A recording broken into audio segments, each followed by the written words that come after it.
Hi guys, welcome back to another video. In today's video, we're going to talk about every single discography of Slipknot. This is the 4-track demo slash sampler album we have here. I don't really like it, so yeah. And we have this. I want to tell you the history of this. It was commonly known as the 1995 demo. All the songs that were released were recorded in 1995. During the Make Feed Kill Repeat recording sessions, this DVD was most likely made in early 1996 during the mixing process of the album. 2 songs from this disc, Tad and Porn and Some Feel, ended on to Make Feed Kill Repeat. Well, Part of Me and Fur were cut in the months leading to the album's release. All the songs on this early mixes are early mixes and sound different than the final versions. The CD was only given to band members and friends of the band. It was never meant to be released. Approximately every member drew their own artwork on these demos. According to Anders, the particular one has Joey doodling on it. So this was a common one. This is the Make Feed Kill Repeat sample. This was the radio promo CDR version of final mixes of the 12 tracks. It was Queen, Part of Me, Rights, and Rage, and Fur were cut from them in the months leading to the album's release. This 12-track version of the disc is extremely rare. Only one copy is known to exist. So yeah, and then the original Make Feed Kill Repeat version. So that's the notes. There was guitar, and I'm just gonna tell you that. That's all I'm gonna say. This is the compilation one for Slipknot. The compilation CD made by one of the engineers at SR Studio. Only currently known recording of this known song is available on that CD. The CD has Stone Sour and other various early mixes of local bands.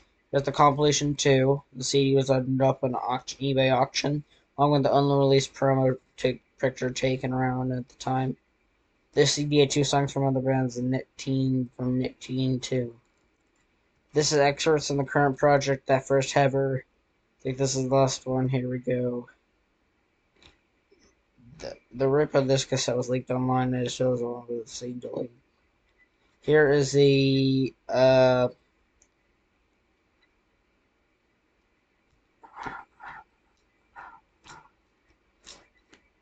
this is gonna be the last one. It's normally known as the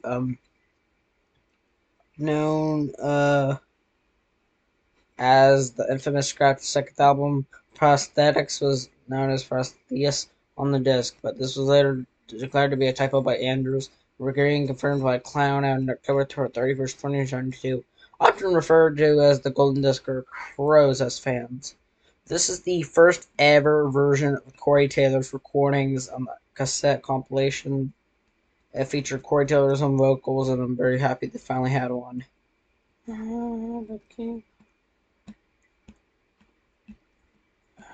So this is the 1997 SR audio demo. Corey's version of the disc Gold Mask, according to him, it was recorded over a weekend. His voice was shot by the early of the recording session. So far, we're only at 3 minutes so far recording this video here. So this is going to be the first version, known as Spit It Out, the only one track they had. So this is it was made specifically to ship the labels. Here's the 5-track 1998 demo, the last one we have. So Sid Spit It Out was taken from the audio sessions with Sid's out of parts, and but the rest was recorded March and April 96 at a hotel. So that is the basic of the album.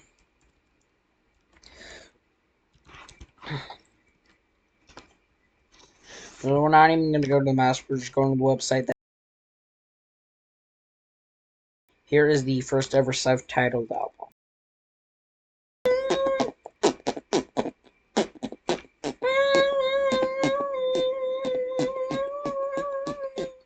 So this is the beginning. Chris Fiend joined the band late 1998 or very early 1999 as Brandon was temporarily filling in. Prior to this, the band had done a photo shoot for the album cover picture early September 1998, and they had a standby for the photo shoot, Anthony Stone Stevens. So the band traveled to Indigo Ranch in Malibu, California, to record Modern Slipknot's debut subtitle album in September 1998. Chris did not record anything on the album. While in California, they did photo shoots for promo material in preparation for releasing the album, most famously near the Santa Monica Pier. One of the pictures of Chris from the photo shoot was later used to Photoshop Chris's head on the ST cover art. In the future, after Jim would join the band, they'd also Photoshop Jim's hair on Josh's head on the album cover. The Photoshop version of the picture was released on the original album's releases that stopped purity on the record. Photoshop hair was really removed for unknown reasons. So we're gonna see. Oh my god, it's so cool looking. This is so way better because you can see the difference between the hands are so blurry back then. So like you see, it was like pointing faceward, and now it's not. So this is the Jim hair. You can see the added difference between the hair, and look how bad it was back then. Like they actually got something good around here. So now I'm going to tell you. Now, December they took a Christmas break from recording, and during that break, Josh Brainard decided to leave Slipknot. There once and was again an open slot in the band that needed to be filled. Slipknot would recruit Jim and Drew as their guitarist. Now Slipknot was complete. Sid, Joey, Paul, Chris, Jim, Craig, Clown, Mick, and Corey. The band returned to Malibu to finish recording the album. The album was finished in early 1999, with Jim only had to record Purity. The rest of the songs featured on the album were already recorded by now ex-member Josh. The mixing stages of this album turned out to be very challenging.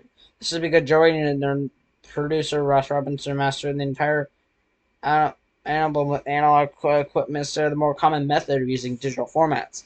So I'm going to show you a picture. This is Mick Thompson right here, and that's Corey, I believe.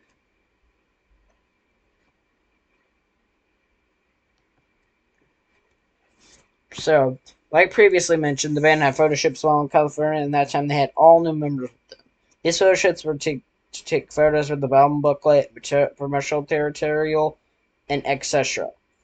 Chris and Jim adopted the new mask with their predecessors, Chris wearing the liner mask and Jim wearing the bondage suit hood. Jim would later make his purple hair stick up out of the bondage hood, which made it stand out from the previous wearer of the mask, Josh.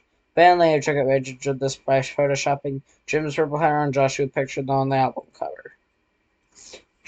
Jim had a rare Aaron's roadie's red suit with the upside-down A on the sleeve, as he was too tall for the existing 4 suit, previously worn by Josh.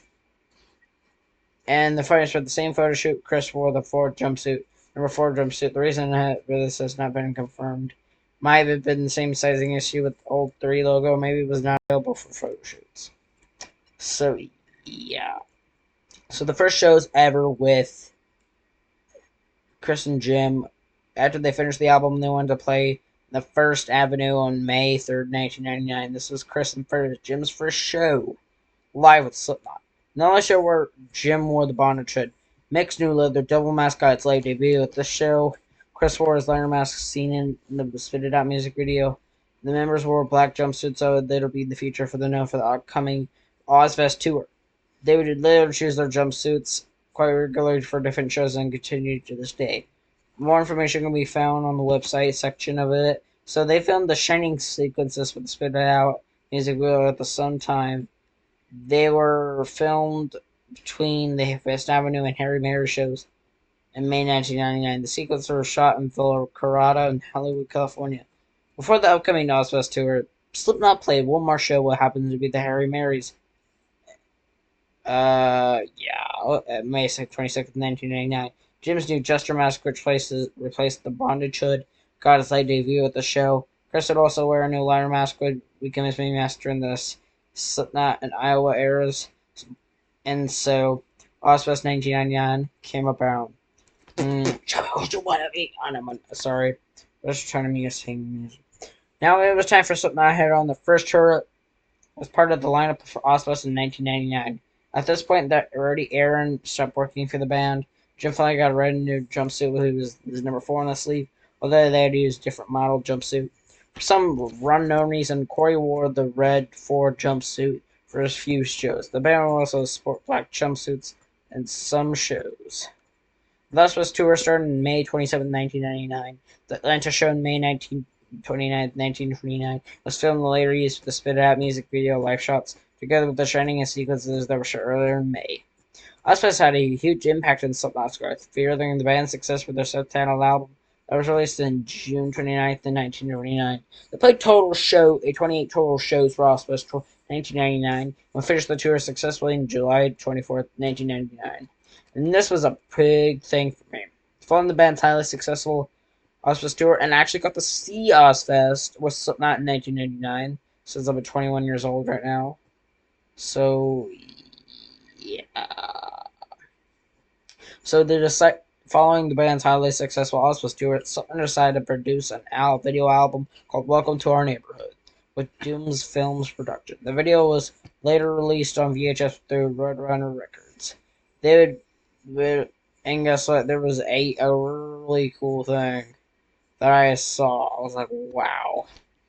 But somehow would go on to perform a total of 72 shows at the Live in La Vida Loco concert tour between August 19th and November 14th, 1999.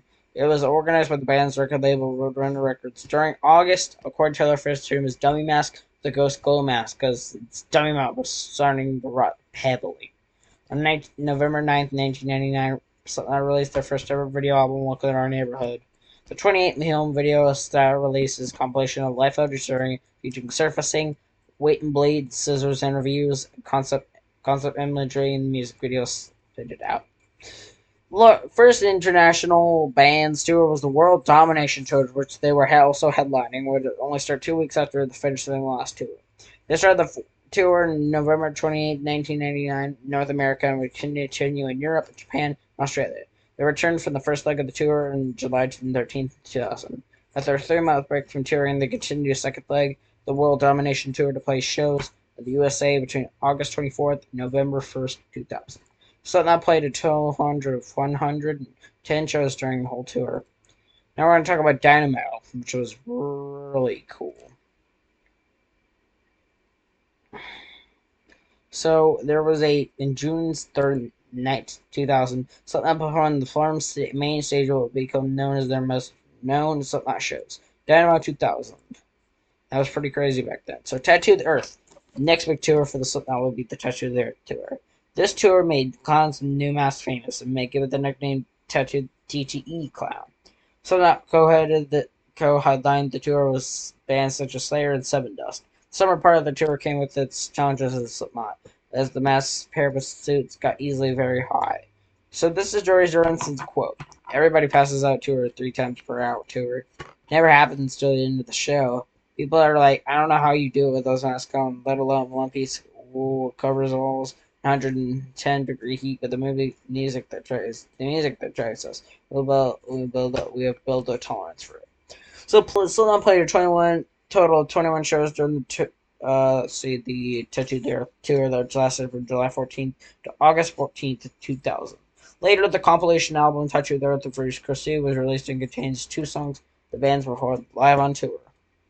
I want to tell you about Spit It Out single music video. Well, something happened. September 2000, Slipknot officially released the Spit It Out single music video. The music video was shot by Thomas Magone and featured cuts of the band's reenacting scenes from the classic horror film Shining. These scenes were cut between a live performance of the song recorded last year in Atlanta during the Ozfest tour.